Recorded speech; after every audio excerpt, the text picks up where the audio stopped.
quieres déjalo ir esta vez. ¿Qué? No lo digas. Bueno, pues qué bueno que Eduardo trajo a mucha gente. Qué bueno que haya interés en estas cosas de programación, que es algo muy bonito, que les va a servir mucho durante la carrera, aunque técnicamente tendrían que aprenderlo a partir del tercer semestre. Pero bueno, qué bueno que estén aquí desde el primero. ¿Quién ya ha programado alguna vez? ¿O sabe qué onda? Una, dos, tres personas solamente. Ok, bueno, realmente todo el mundo programamos aparatos de esto, ¿no? Pero ya es una cosa muy sencilla, ¿no? Ya son iconos como en el Android o en el iPhone. Eso es programar el aparato para que haga lo que tú quieras, ¿no?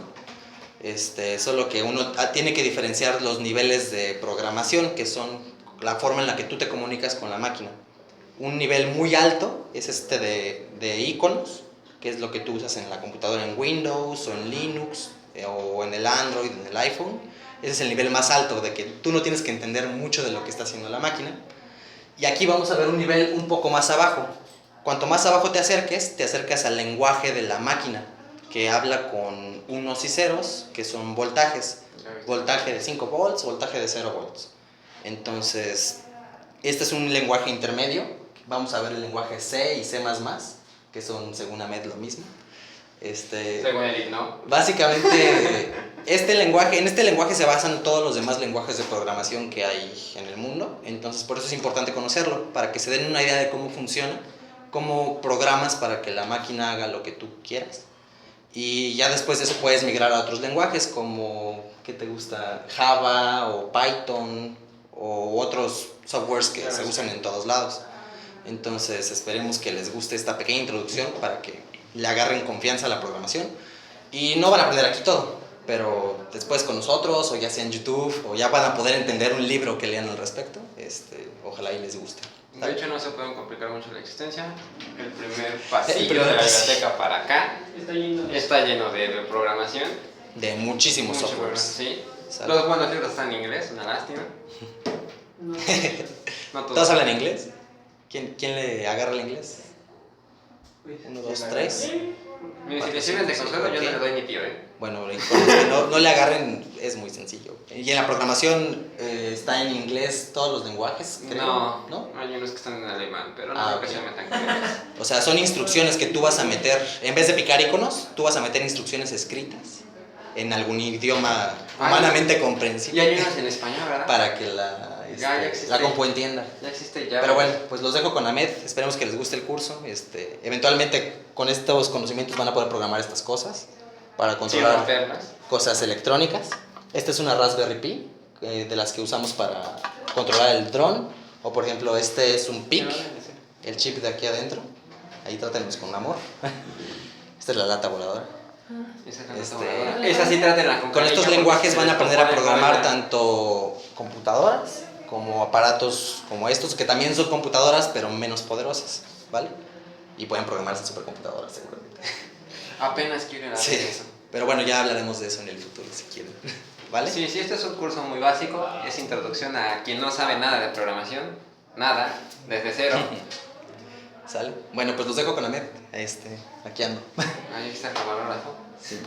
Los grabamos todo. Para ya no capacitar futuramente. Es una mentira eso, yo sigo diciendo que seguimos capacitando. O sea, para que tengamos bases y que si alguien quiere aprender las bases, ya lo vea. Bueno, si alguien no tomó el curso, también no puede haber. Cualquier pregunta que tengan, todas para él. Primero tengo que justificarme, me enjaretaron del curso. Pero bueno, ¿quiénes me habían dicho que ya sabían programar o más o menos conocen algo parecido? Ustedes tres. ¿Qué han programado? ¿Qué conocen? No sé hacer programitas simples. Bueno, ya conocen los tres el Hola Mundo. Sí. Bueno, vale. Me llevo un poco de Python. Python, el lenguaje más sencillo. No, nada más sé. ¿Nada más C? ¿Diferencia entre C y C++? ¿Algún conflicto que tengan? Vale, me da igual. Bueno, sí tiene como una regla de... Son 100 diferencias que tienen marcado los que son muy separatistas, pero prácticamente no hay... Ahorita te lo explico.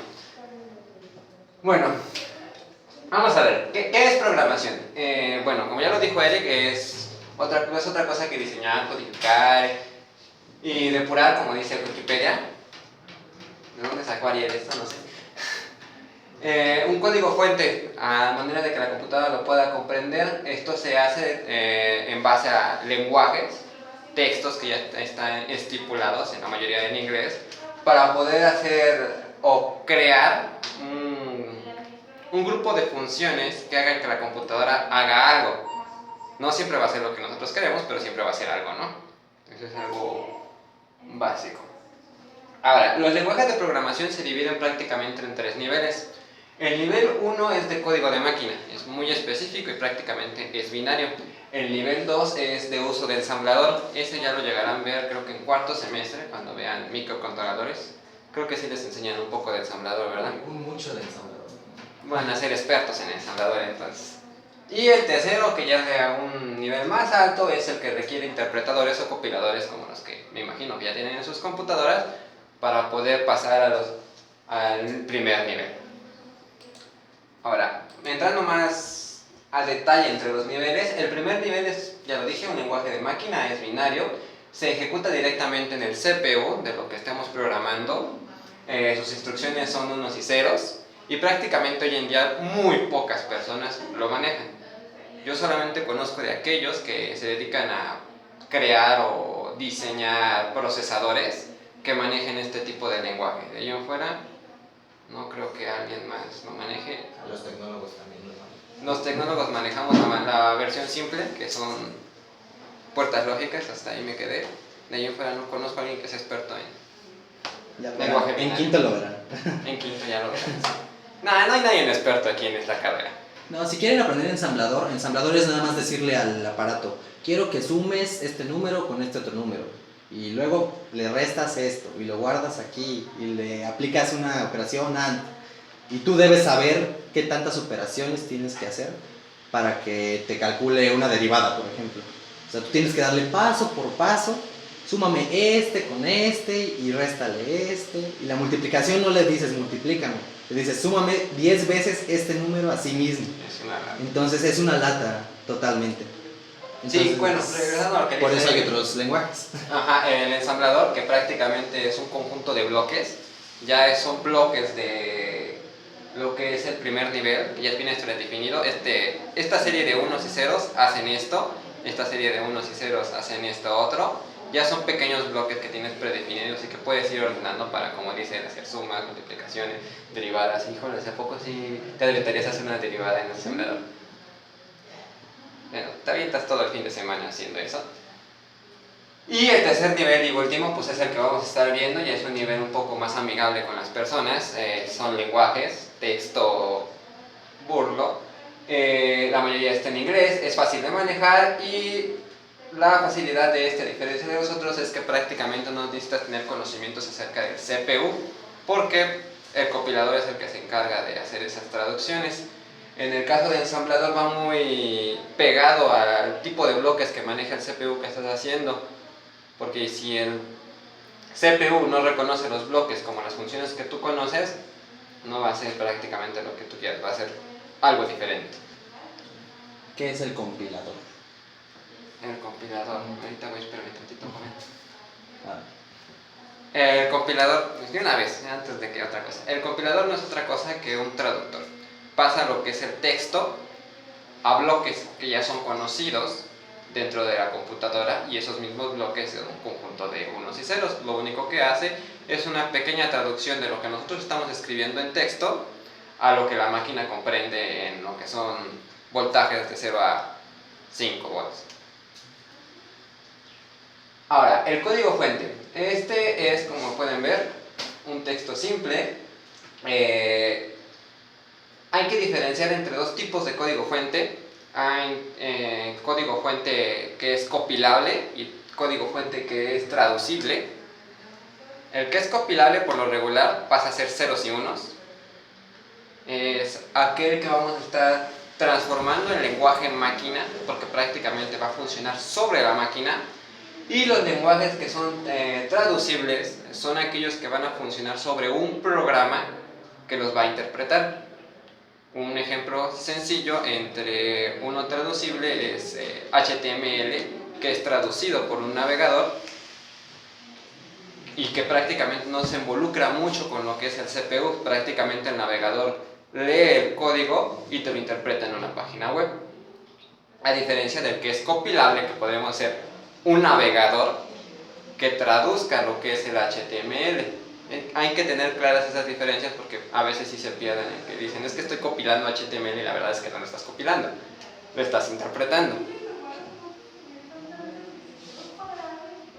Ahora, voy a explicar sencillamente qué es una función antes de meterme a lo que puede ser el código. Una función, por lo regular en todos los códigos o en todos los lenguajes, tienes una función principal que va a ser la que tenga tus instrucciones base de lo que va a hacer. El programa arranca desde esa función. Tienes un texto predefinido donde va a empezar el programa. Posteriormente le puedes ir agregando otro tipo de funciones. En este caso la imagen define que creo un proceso A y un proceso B, donde tengo un inicio, lo que sucede adentro del proceso, y un final. Y en mi proceso inicial mando a llamar a mi proceso A mi proceso B, y luego termino mi programa. Ahora, rápidamente, variables. Ahorita se van a hacer buenas cuando empiece a planar, ¿verdad? A ver, antes de seguir, en las funciones, ¿qué entienden por función? ¿Alguien alguna idea de Excel?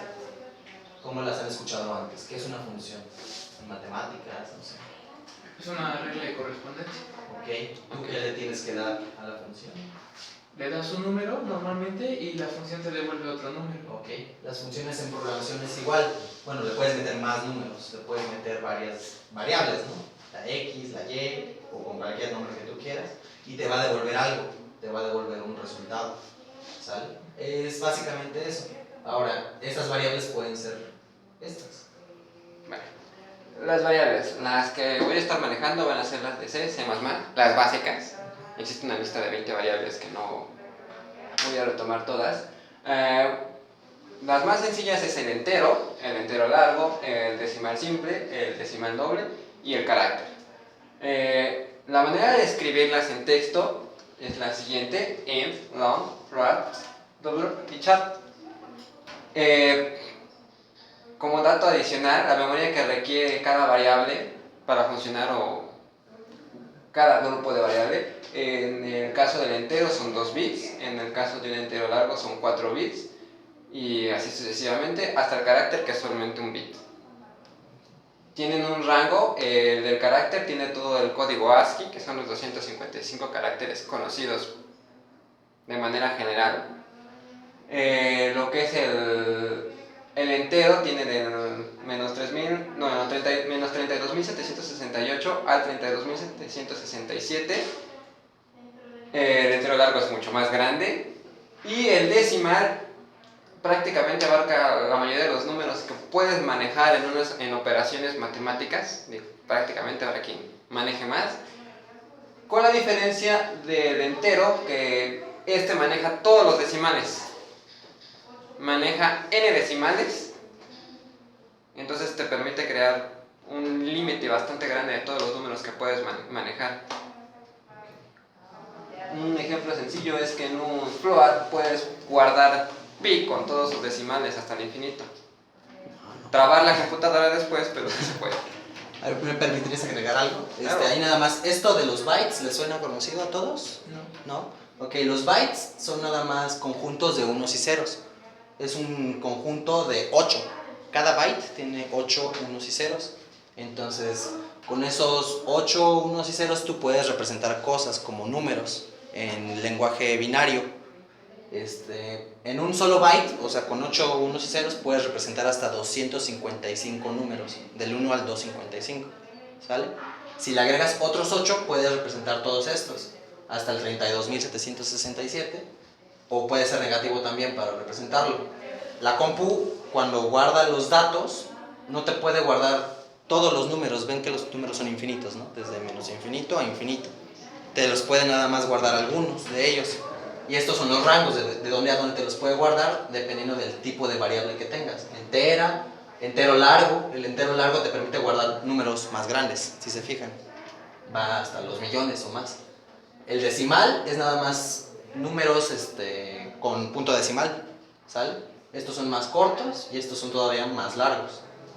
Y los caracteres, esos no los han visto, creo, ahorita. No. Son letras, nada más, o Son símbolos. letras, son todos los símbolos que tiene su teclado, prácticamente. Y más. No, sí, son todos, son 255 símbolos los que puede tener un teclado. ¿Cómo que 255 símbolos? Sí, el código ASCII son 255 símbolos, es un acuerdo entre informáticos donde definen cuáles son los símbolos base de la computación. Entonces el código ASCII, si quieren ahorita les enseño una imagen, son los 255 caracteres básicos incluyendo el espacio. Sí. Algunas Las caras. comas, los enters, la letra A, la A mayúscula, la A minúscula, todas las letras. Alfa, así. teta, no sé qué tanto, todo eso que se puede predefinir en un texto básico son 255 caracteres. En algún momento me salí, ya no. A ver, ¿qué sigue aquí? El else y el if. Bueno, a la hora de estar programando también puedes crear condiciones. En este caso, estructuras condicionales. Me pusieron aquí, es el if y el else, que es la condición de si se cumple algo, hacer algo. Ahora, si se cumple una condición, más bien dicho, hacer algo, y si no se cumple, hacer alguna otra cosa. Un ejemplo, aquí el ejemplo está en código de JavaScript. Un ejemplo básico es donde van a llamar una variable. Aquí en JavaScript las variables no se definen, no sé por qué pusieron este ejemplo. En JavaScript no se define ningún tipo de variable, si es texto, si es largo. JavaScript no diferencia eso. Posteriormente mandan a tomar lo que es la variable, el nombre de la variable, y aquí piden una condición. La condición es ver si el nombre, lo que se guardó en el nombre, es completamente igual a Ana. En el caso de que sea correcto, lanzará una alerta, un pequeño mensajito de esos que les avienta a veces el navegador, donde le va a decir que sí es Ana. En el caso de que no sea Ana, va a revisar otra vez, igual va a ver el condicional de si el nombre es exactamente igual a Isa. En el caso de que sea igual a Isa, igual mandará una alerta y dirá, tú eres Isa, o en este caso eres Isa, ¿no? En el caso de que no corresponda a ninguno de los dos, mandará una alerta de que no eres ni Ana, no eres ni Lisa, no, Isa. Esta estructura muchas veces es conveniente cuando quieres comparar alguna variable que tienes o alguna constante con algo que el usuario te va dando, ¿no? Por ejemplo, si tú le pides que te escriba un 5 y quieres revisar si en verdad te escribió un 5, pones una condición donde digas lo que me escribió el usuario, chécalo si es un 5. Si es un 5 le dices, bueno, está bien, sabes escribir un 5, ¿no? Y si no, le dices, ¿sabes qué? Estás todo miope, no sabes cuál es el 5. A ver, espera ahí tantito. ¿Ahí qué les parece raro de este texto que está ahí? Que no entiendo. Espérame tantito, jóvenes, ni siquiera sé, no sé por qué está así. Miren, aquí por ejemplo, ¿qué son estos corchetes, no? ¿Así les llaman ustedes? Corchetes, llaves, estas cosas. Si se fijan, estos ya son estructuras de programación. Por ejemplo, dentro de un if puede haber varias cosas. ¿Y eso cómo lo simbolizamos? Lo simbolizamos con estas llaves. Que por ejemplo, de aquí de esta llave a esta otra llave, eso está todo eso adentro del if que está aquí. Es como una función el if, podría llamarse. Es una expresión. Es una expresión en la que comparas o evalúas condiciones lógicas. Si esta variable que se llama nombre es igual a Ana, haces todo este proceso. Y ahora este proceso lo vas haciendo en orden. Lo vas haciendo como, en el caso de que sí sea Ana, alertas de que es Ana. En caso contrario, que es el else, ¿qué tienes que hacer? Bueno, adentro de este else tienes estas dos llaves, es este pedazo de código. Entonces, evalúas otro if adentro. Si el nombre es igual a Isa, dice que la compu te diga, tú eres Isa. En el caso contrario, vas a alertar, tú no eres ni Ana ni Isa. Y sabes que no es Ana porque desde un principio entró aquí el else, si se dan cuenta. Entonces son como, estos se llaman ciclos o condiciones para evaluar. No, ciclos solamente for y While, okay. Bueno, son como condicionales. Entonces puedes meter condicionales adentro de otros condicionales. Aquí otras cosas, aquí por ejemplo, lo que decía Ahmed de que no declaras las variables. Declarar la variable es nada más decir qué tipo de variable estás usando. Le pones, estoy usando un entero, le pones int. Estoy usando un long, un entero largo, le pones long. Estoy usando un decimal simple, le pones float. Es nada más poner esta leyenda, float, int, long, antes del nombre de tu variable, que en este caso es nombre. Bueno, en el caso de C, nada más pones int. En vez de poner var, que define la variable, pones int, pones long, pones char y defines el nombre de tu variable. En el caso de este lenguaje que es JavaScript, que se supone que es un poco más moderno, no es necesario definir cómo es tu variable porque se va a guardar lo que sea. Entonces nada más defines var, que es una variable, y el nombre de tu variable, en los dos puntos para definir que ahí terminó tu función. Bueno, punto y coma, si es JavaScript punto coma, hay algunos en los que es dos puntos. Y bueno, eso sí, lo que se puede cumplir en todos los lenguajes de programación en el caso del if es que se escribe if entre, ¿cómo le conocen ustedes? Ya, Esos son, paréntesis. paréntesis. ¿Cómo le conocen ustedes? Paréntesis. ¿Paréntesis todos? No sé, tienen otro nombre, los colombianos me dijeron apenas uno. No sé. Y me he quedado con eso. Todos son mexicanos. Esas son llaves, luego- ¿no? Yo lo conozco como llaves. Yo también. Es que No. llaves, corchetes y paréntesis. Yo sí lo conozco como paréntesis, llaves y corchetes los que Sí, son parados. sí, sí. ¿Sí? Sí, sí. Estamos hablando de... No sé qué otro nombre pueden tener. Sí, no. Ah, pero voy a Pues sí, investigar. hay muchos, Al hay rato que muchos. vaya con Mario, Dicen pregunto. Paréntesis cuadrados. Ah, A los claro. corchetes también. ¿Qué? No sé, es que estos me dijeron otra cosa, algo así como medias lunas, cunas, algo así. Cuña de ese. Ajá, algo así. Y no es la primera vez que me lo dicen los colombianos, también los de Sonora me lo dicen. Bueno, entre paréntesis viene lo que es la condición, lo que va a revisar. En todos los lenguajes, siempre entre paréntesis va a ir lo que va a revisar en la condición. ¿Qué es lo que quieres que cheque? Que sea igual, que sea diferente, que no esté vacío, que tenga verdadero, que tenga falso, Mayor, menor. que sea mayor, que sea menor. Siempre va a ir dentro de esos paréntesis. Y dentro de las llaves va a ir lo que va a hacer si la condición se cumple. Si la condición se cumple, va a hacer todo lo que está entre esas llaves que hayas puesto que se puede programar. Si no se cumple, que es el caso del else, va a ser caso contrario. En lenguajes como C, puedes poner el if sin necesidad de poner el else. Ya en lenguajes un poco más profesionales, no, te tienes que fregar y tienes que poner los dos, aunque el else lo pongas vacío, no quieras que no haga nada si no se cumple la condición. Ahora sigue for, ¿verdad? For es otra expresión, pero esta es un poco más repetitiva. For consiste en poner la palabra for en todos los lenguajes y entre lo que son los paréntesis poner lo que es la condición de una variable que vas a estar manejando, la condición que quieres que cumpla al final y la actualización que quieres que tenga. Igual, dentro de las llaves pones la instrucción del bucle, lo que quieras que haga el bucle. Un ejemplo, igual JavaScript, les gusta JavaScript aquí. Utilizo la variable que va a ser contador. Defino contador como un número a la hora de asignarle un 0. En JavaScript eso es sencillo, una vez que le asignas un valor a una variable, se define, en este caso se define como una variable numérica y no de carácter. Utilizo el for, utilizo la variable que ya había definido que es contador. Le estoy diciendo al for que contador va a ser la variable que con la que voy a estar trabajando. Y la voy a estar trabajando con ella hasta que contador, bueno, siempre y cuando que contador sea menor que 10, va a estar trabajando esta misma función. Y quiero que le haga una actualización posteriormente a contador. En este caso, el más, que es el JavaScript y que en C se comparten, es que le vaya sumando 1 al valor anterior que tenía contador. En este caso, esta es una función para repetir lo que es double script, que es escribir dentro del texto HTML, este es el número, te va a escribir el número que tiene la variable contador y después te va a hacer un salto de línea. ¿Qué es un salto de línea? Un salto de línea es cuando cambias como ¿De renglón? ¿De renglón? Un enter. Un enter. ¿Es como una sumatoria? No, es un enter. No, pero pues dice que desde contador menor que 10 y le voy sumando 1. ¿Es como una sumatoria?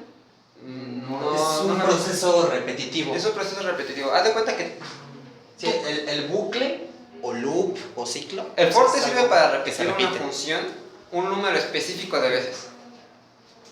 prácticamente es para lo que te sirve. Puedes implementarlo de manera un poco más sofisticada para que te funcione repetir a un número condicional, pero siempre es para repetir. O sea, tú quieres repetir algo 10, 20 veces, utilizas un for.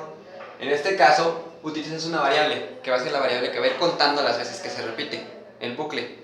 Posteriormente le defines qué tantas veces quieres que se repita el bucle. En este caso, quieres que sea 10, entonces el bucle se va a repetir siempre y cuando la condición de que el contador sea menor a 10.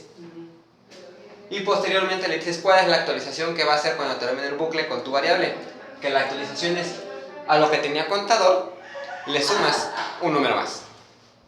Le sumas 1. En este caso va a repetir esto 10 veces, va a escribir este es el número 1, este es el número 2, este es el número 3, este es el número 4 y así sucesivamente hasta que te dé el número 10.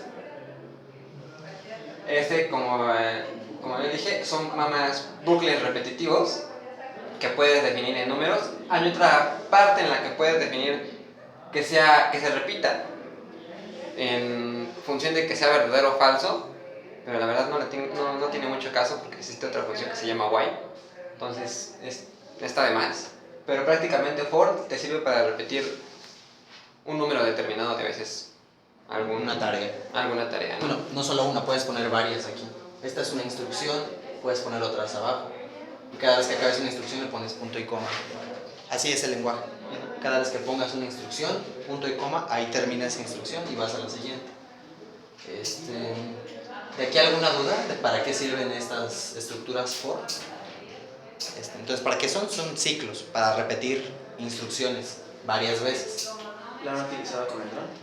Sí, Sí, se muchísimo. ocupa, el for lo ocupas de ley. ¿Cómo en qué? ¿Cómo en qué? Son Es ciclos. algo que repites mucho. Por ejemplo, tienes esta cosa que tiene Haz de cuenta, sensores, mira, ¿no? el GPS. Si quieres censarlo todo el tiempo, Ajá. le dices, bueno, for de 1 hasta infinito, que todo el tiempo te lo esté leyendo el GPS, luego léeme el acelerómetro, luego léeme el sensor de gases. Esas son tus instrucciones aquí. Ajá. Y luego cuando acabe, otra vez, el for. Vuelve a empezar ¿sale? Prácticamente, te digo, para repetir un número determinado de veces, lo que tengas dentro del for, o sea, las instrucciones que tengas dentro del for, puede ser tanto que le actualices la suma o le actualices la resta.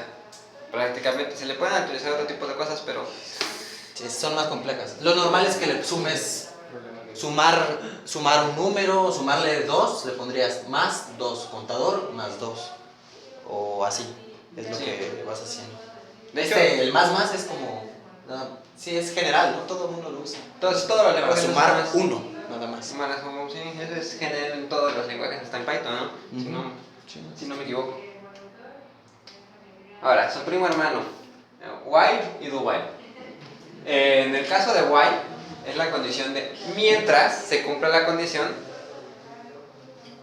tú haces un bucle, ¿no? En este caso es igual que el for, pero no es un número predeterminado de veces. Y es siempre que se cumple una función. Por ejemplo, en el caso del Kansas, ¿no? Si tú estás a más de 10 metros de altura, quiero que te estés actualizando el GPS, porque puedo perder el dron, ya no te veo. Entonces actualízame el GPS porque quiero saber dónde estás, ¿no? Esa es una función que puedes darle al while. Tiene su hermano malvado, que es el do while, en donde, bueno, cabe mencionar, el while, con todas las funciones que hemos visto anteriormente, primero checan si la condición se cumple. Si se cumple, hacen el bucle. Si no se cumplen, se la saltan y se siguen el código, ¿no? El do while es aquel que pide perdón después, en vez de pedir permiso, y primero hace la condición, hace todo el bucle, y posteriormente se pregunta si la condición se cumple. Si la condición se cumple, se regresa a realizar el bucle. La diferencia entre el do while y el while es que el while primero va a checar si la condición se cumple. Si se cumple esa condición, va a entrar al bucle, si no, no. Y el do while va a entrar al bucle una primera vez, y si se cumple la condición, va a seguir entrando en el bucle. Si no se cumple, nada más se ejecuta esa primera vez y se sigue. Eso sirve mucho cuando quieres que se ejecute un código, no sabes si se va a cumplir la condición, si se cumple, quieres que lo siga ejecutando, pero si no, ya te sirvió porque ya se ejecutó ese código. Sirve mucho para cuando quieres reducir códigos, en vez de tener un texto bien grande escrito, lo reduces a lo mejor un poco. Y posteriormente, pues, sigue el texto, ¿no? Que en este caso manda una alerta. En el caso del texto, lo único que está haciendo el do while es que constantemente está revisando si escribe Nana en el teclado. Y entonces la condición aquí es negativa. En el caso de el símbolo, se me olvidó el nombre del símbolo. Ese es el de admiración. Admiración. Español anda mal. Bueno, el símbolo de admiración con el igual significa desigual. Distinto de. Distinto de, es desigual. Distinto de es otro símbolo diferente. Así que ahí está diciendo que mientras sea distinto de Ana. Ajá, mientras el nombre no sea igual a Ana, tú sigues buscando en el teclado que escriba Ana. Cuando ya sea igual a Ana, se sale y manda la alerta. Escribiste Ana, ¿no? Bueno, hola Ana. ¿Pero a qué te refieres con bucle? Un bucle es una repetición.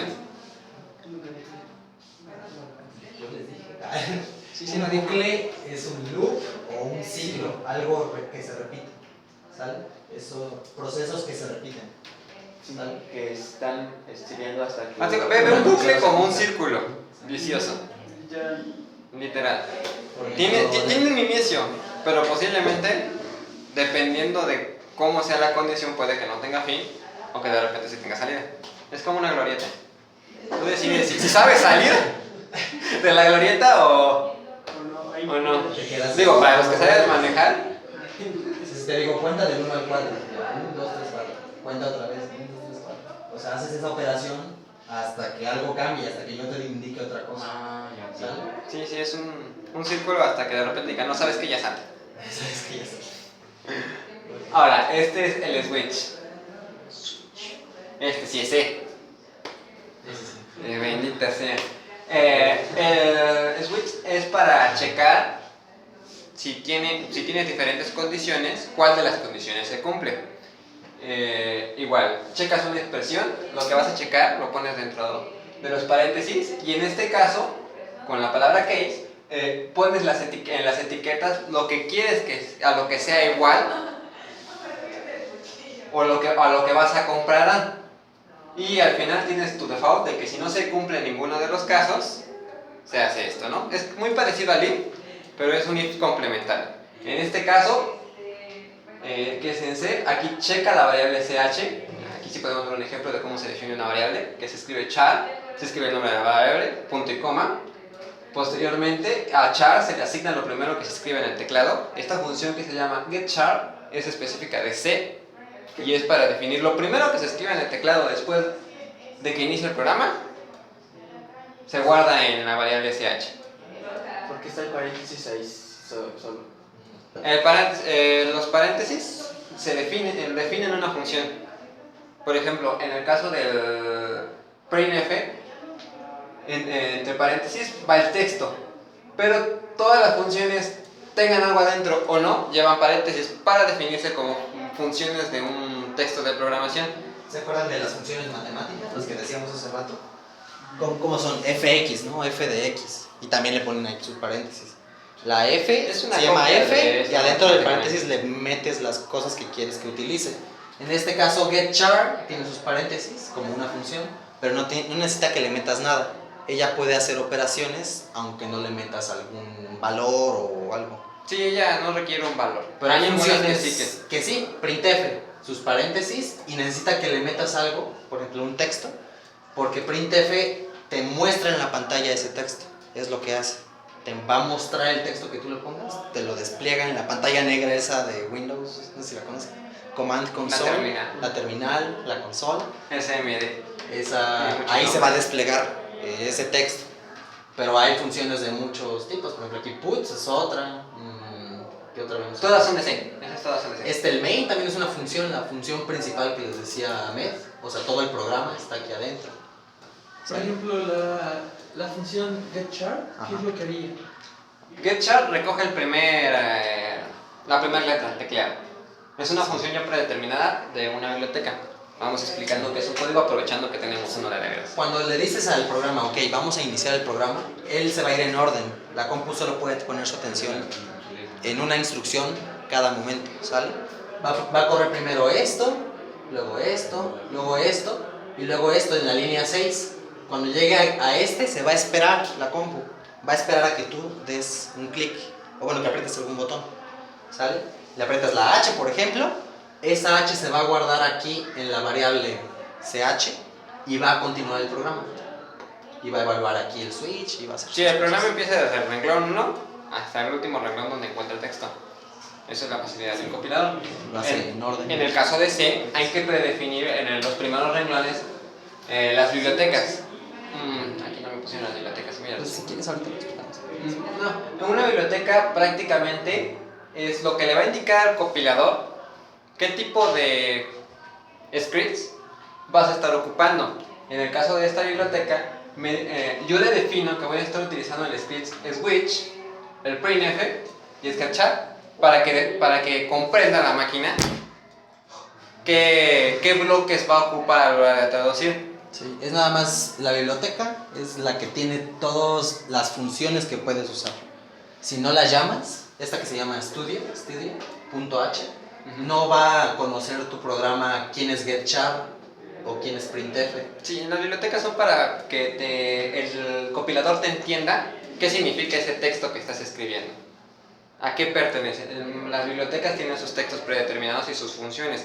En el caso de getchar, que es una función que recoge el primer carácter que se escribe en el teclado, pertenece a la biblioteca que se te dio. Si se pueden ver, de hecho no se complicaron la vida, le dices al programa que incluye esta biblioteca. Y esta biblioteca te define algunas otras funciones que vas a ocupar dentro del programa. Que sepa el compilador qué significa, ¿no? Porque si le escribes, por ejemplo, papa, te va a decir, bueno, ¿y qué es papa, no?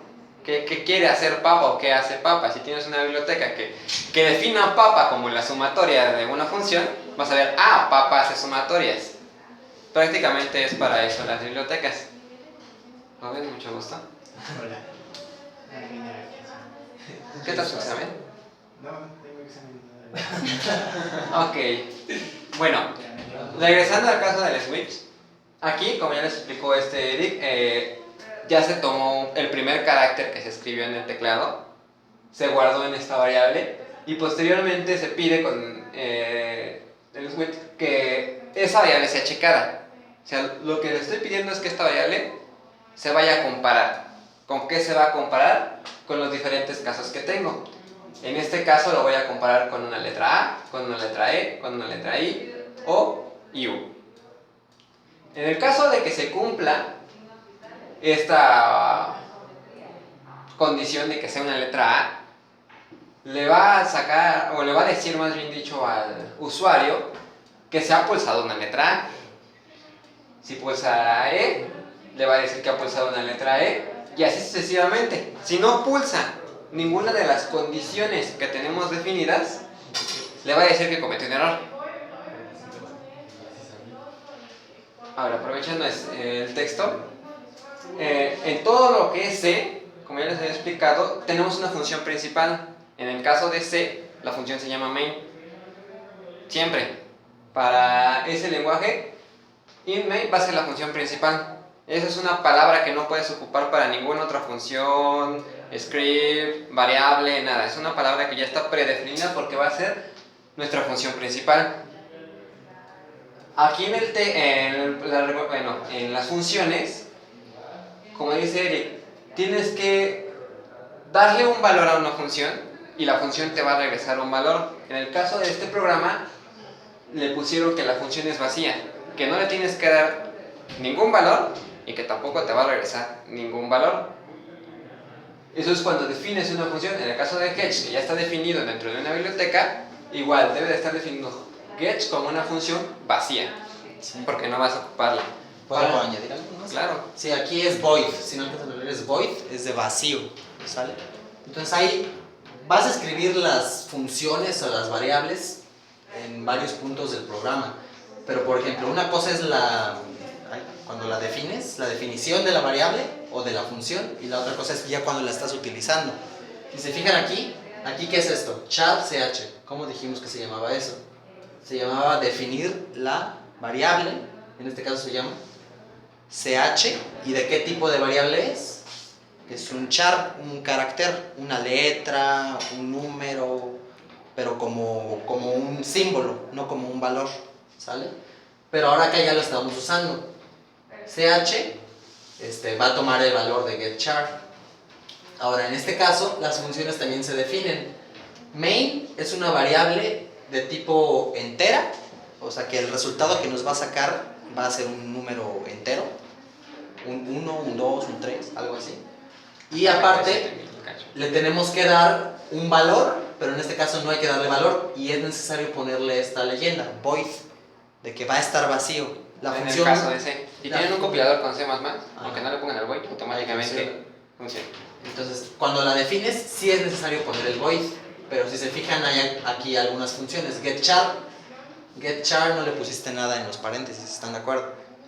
No es necesario ponerle el void, porque el void solo se pone en la definición, no ya cuando estás utilizando la función, ¿sale?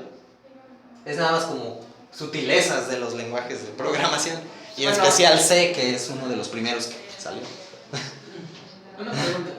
Entonces hay funciones que ya están guardadas en la Biblioteca. Ajá. pero uno puede generar más funciones a partir de las funciones que ya se tienen en la Efectivamente, o generar bibliotecas nuevas, pero para que generes bibliotecas nuevas tienes que decir que vas a ocupar esas funciones repetidamente o que quieres ordenar. Aquí en el caso de C hubo una complicación a la hora de pasar al lenguaje. Anteriormente ABC no definía bibliotecas. Es un lenguaje un poco más antiguo en el cual se iban definiendo dentro del texto todas las funciones que vas a ir ocupando.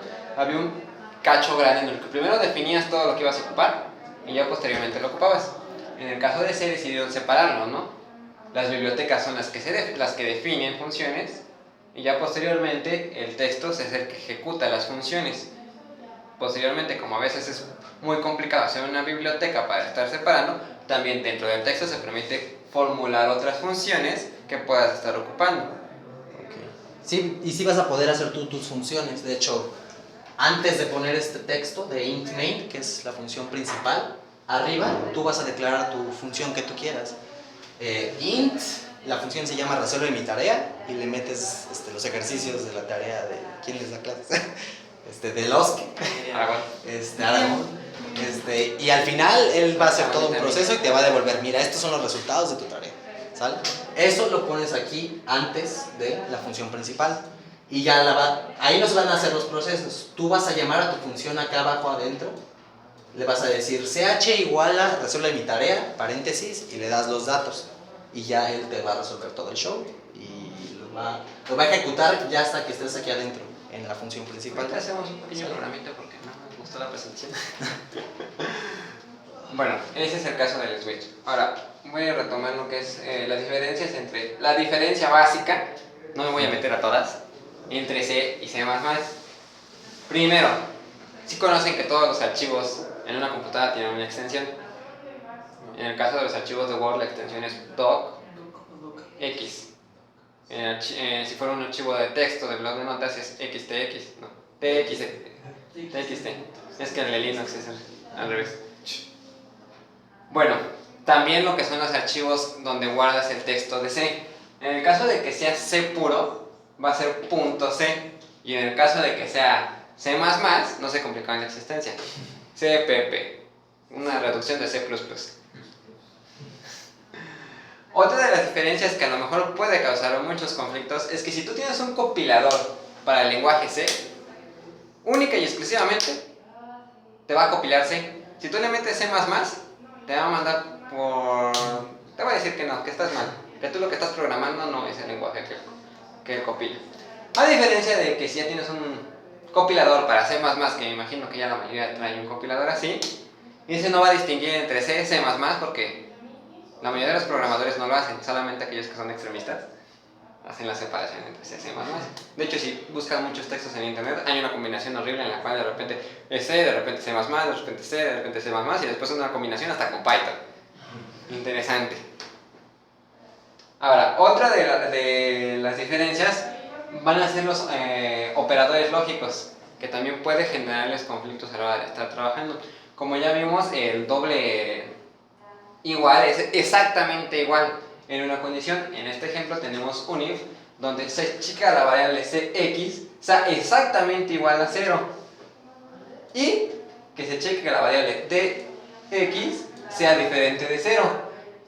Entonces te manda que opción es igual a 1, ¿no? Este es Python. O le faltan las llaves. No, C++, ¿no? Se me dice, sí, pero le faltan las dos las llaves. En el caso de lo que es C++, se pueden ocupar ya texto para definir si quieres unir dos funciones. En el caso de AND, unes dos funciones. Si se cumple esta y esta función, entras al if. En el caso de OR, si se cumple esta o esta función, con una de las dos que se cumpla, va a ser el bucle. Y en el caso de NOT, que es si no se cumple la función, haces el bucle. Esta está creo que de más. No la ocupas mucho en el caso de C++ porque pues, mezclas con la de C. En el caso de C, en vez de usar AND, se utiliza doble ampersand. En el caso de usar OR, se utiliza doble scribblet, ¿lo conocen así? Doble raya. Es el que está en el teclado al lado del 1, si no es que en el 1. Ese está acá arriba, a la izquierda.